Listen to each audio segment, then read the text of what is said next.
মৰাণত দ্ৰুতগতিত বৃদ্ধি পাইছে কোভিড পজিটিভৰ সংখ্যা। মৰাণত আজি মুঠ 8জনৰ দেহত কোভিড পজিটিভ ধৰা পৰে।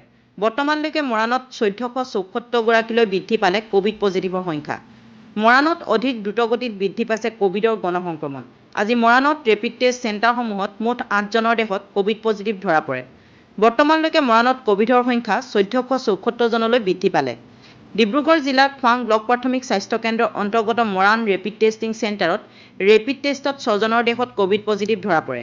আনহাতে চৰাইদেউ জিলা পাটচাকু প্ৰাথমিক ব্লক স্বাস্থ্য কেন্দ্ৰৰ মুঠ 2জনৰ দেহত কোভিড পজিটিভ ধৰা পৰিছে।